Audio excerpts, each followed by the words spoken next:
What if I told you that there is actually a trend to make your teeth more crooked?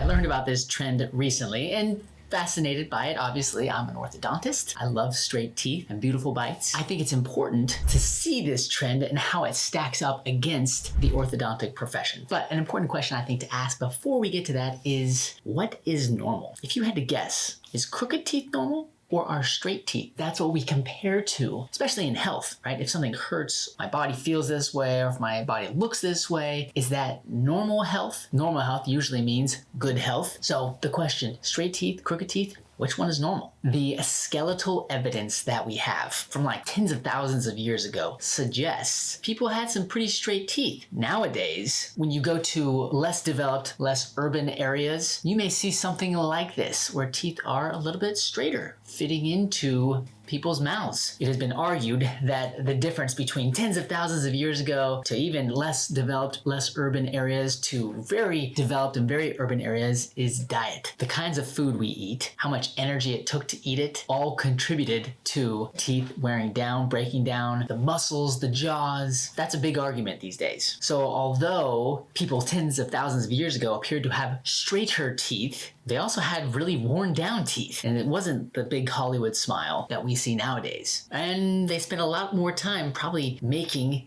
and eating their food because it required so much more energy. They didn't have the soups and the conveniences of today. And here's another thing. People talk about, hey, I use this direct-to-consumer product. That means plastic trays that go straight to you, or I use some orthotropic device. But when people say on the channel or out in the world, it's like, it worked perfect for me, my teeth are so straight. Yes, I believe you, they could be straighter, but it's very unlikely that you actually achieve the orthodontic perfection without some sort of braces or Invisalign. Don't worry, I haven't forgot about that trend. I want to show you this. Again, one of the arguments has been is that our diets have changed over years and years and years to become softer, more sugary, acidic, lead to breakdown of the teeth, and maybe don't require as much muscle and work and time. And so our bones, our teeth are getting smaller and smaller. And so we see more crowding. Which one's more normal, crowding or straight teeth?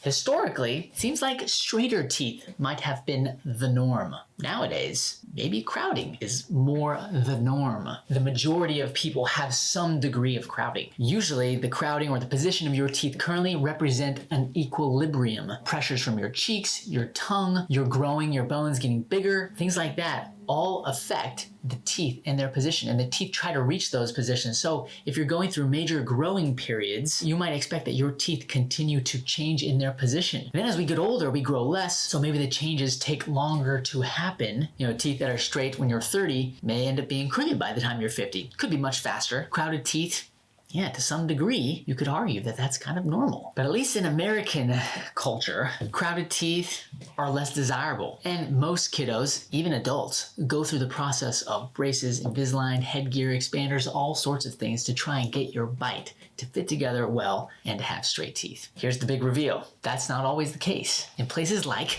Japan, there is a yeba trend. I totally butchered that. I'm so sorry. And it's this idea of making your teeth crooked because it looks cute. We're not talking about using braces or Invisalign or other products to actually move your teeth and make them more crooked. In this case, we're talking about putting on caps around certain teeth, like your canines, making them more pointy and more snaggly. Actually, I think in America, when Twilight was really big, I think I'm Team Jacob, by the way, people were really interested in getting their teeth, their canines, to look really sharp like a vampire. So in Japan, people think that it looks cute or good looking to have a canine tooth that maybe sticks out a little bit and is not perfectly lined up. Is it okay to make your teeth crooked? Having a crooked tooth, a snaggly tooth, or something like this, yeba, is unlikely to cause major dental health issues, assuming that you can keep it clean. So in theory, a snaggle tooth or teeth that stick way out in front, maybe you're at more risk for damage to that tooth. Trauma, you get whacked, that tooth takes the brunt of it. So across the world, including Japan, despite the trends in the different cultures, the orthodontic profession argues that the most cosmetic, stable, functional, healthy, And best position is when you have minimal overjet. That means your top teeth don't stick way out in front of your bottom teeth. No crowding, straight teeth, maximum intercuspation. We're talking about teeth that fit together just really well in the back. But beauty is in the eye of the beholder. Just want to reiterate that if you're out there and you see a trend, a cool trend on TikTok or some other social media platform, don't just go around shaving your teeth down or gluing things on by yourself. Talk to your dentist. Come find me as an orthodontist here in McKinney and Texas. That's all I've got. Just a little PFO in it so you know where you're going. Packard out.